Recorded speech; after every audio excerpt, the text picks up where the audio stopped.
amma ba'du. Yang terhormat Bapak dosen mata kuliah Bahasa Indonesia, Bapak Dr. Andes Eko Suroso, dan tak lupa kepada teman-teman yang saya banggakan.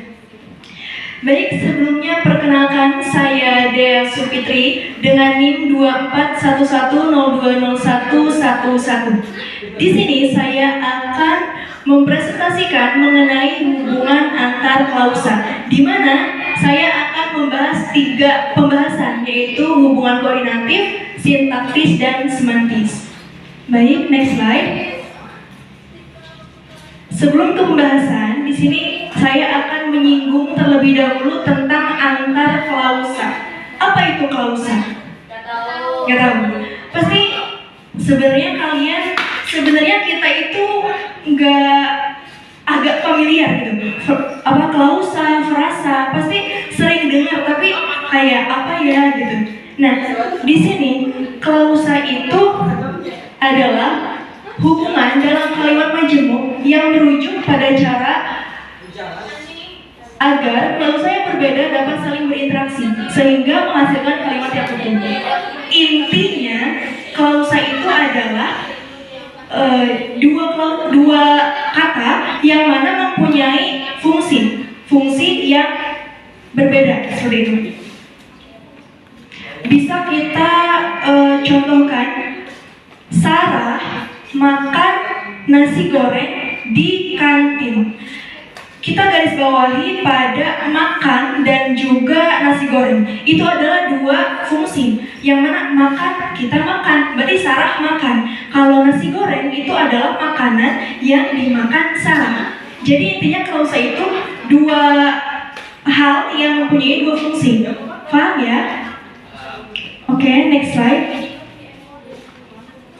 Hubungan koordinatif, yang mana menghubungkan antara 2 klausa atau 2 frasa yang memiliki kedudukan yang sama dalam suatu kalimat.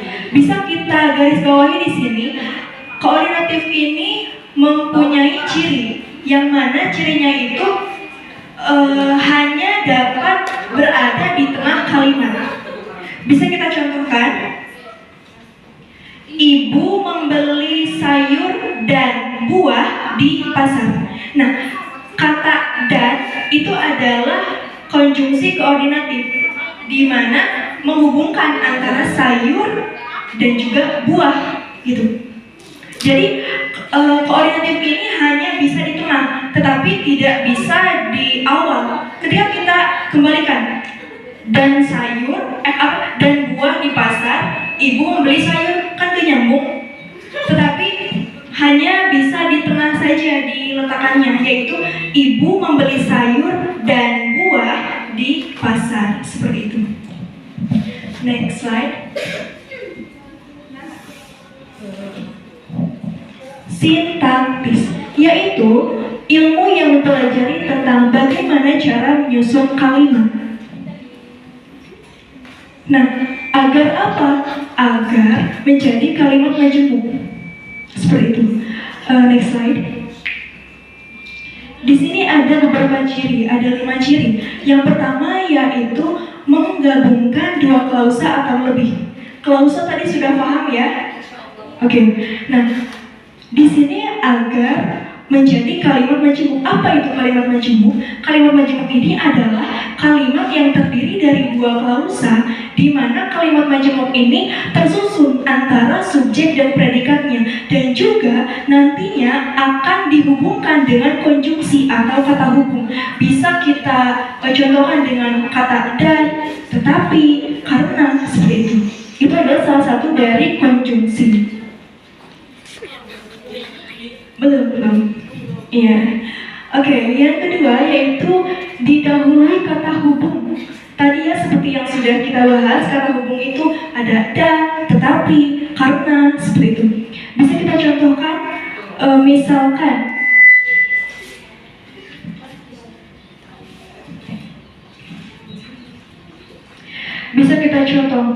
yaitu para guru dan siswa melaksanakan upacara bendera di hari Senin. Nah, kata dan itu menjadi penghubung antara para guru dan juga para siswa. Yang ketiga yaitu hubungan koordinatif berhubungan dengan pronominalisasi. Tadi koordinatif sudah paham ya? Nah, selanjutnya pronominalisasi apa itu? Singkatnya adalah pronominalisasi ini adalah kata ganti. Bisa kita contohkan. Adik berada di taman dan adik membaca buku. Itu ketika tanpa pronominalisasi.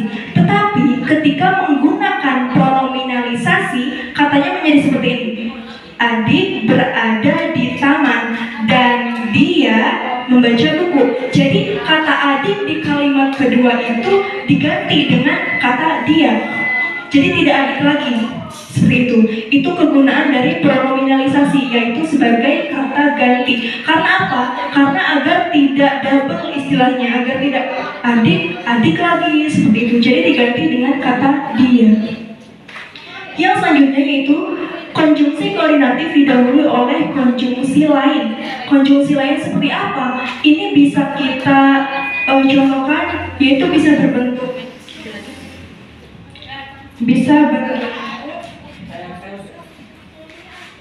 bahkan, lalu, sedangkan, dan juga kemudian. Bisa kita contohkan dengan menggunakan bahkan.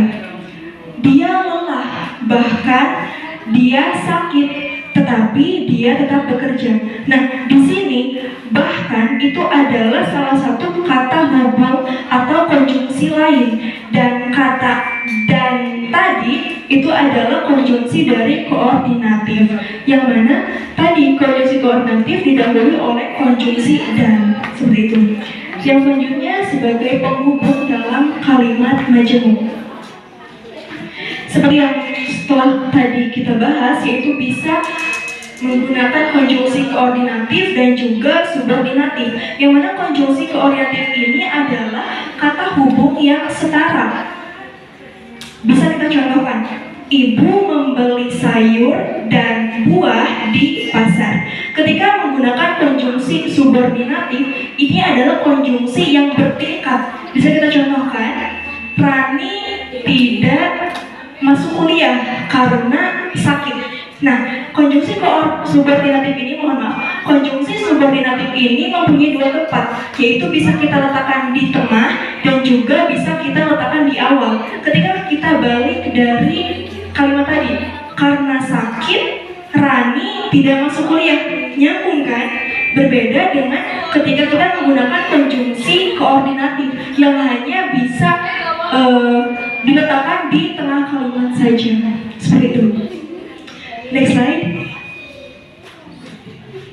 Oke, pengertian semantis dalam hubungan koordinatif. Ini merupakan bagian dari cabang ilmu bahasa yang mengkaji tentang makna yang mencakup jenis pembagian, pembentukan, dan perubahan makna tersebut. Next slide.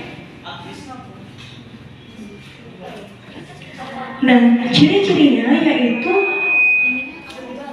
tidak menyatakan perbedaan tingkat. Bisa kita baca, yaitu orang tua itu bekerja dengan sungguh-sungguh dan anaknya berhasil.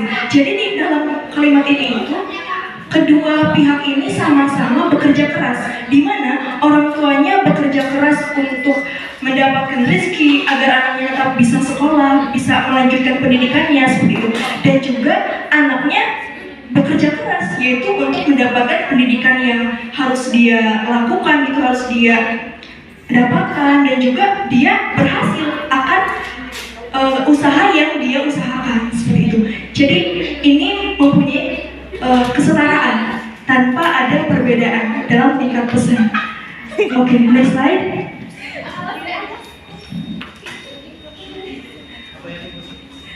Oke, udah selesai. Selanjutnya yaitu tanya jawab.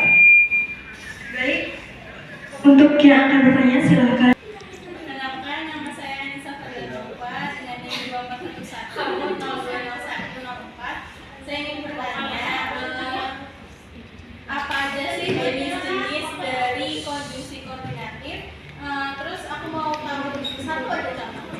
Terima kasih. Oke, baik. Pertanyaan yang sangat luar biasa sekali. Terima kasih Mbak Alfa. dari jenis-jenis koordinatif dan juga katanya sebutkan salah satu dari contohnya.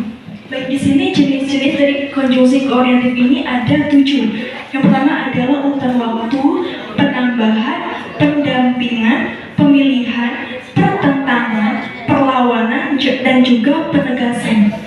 Di sini kita akan mencontohkan untuk konjungsi koordinatif sebagai penambahan, yaitu bisa kita gunakan dengan konjungsi dan.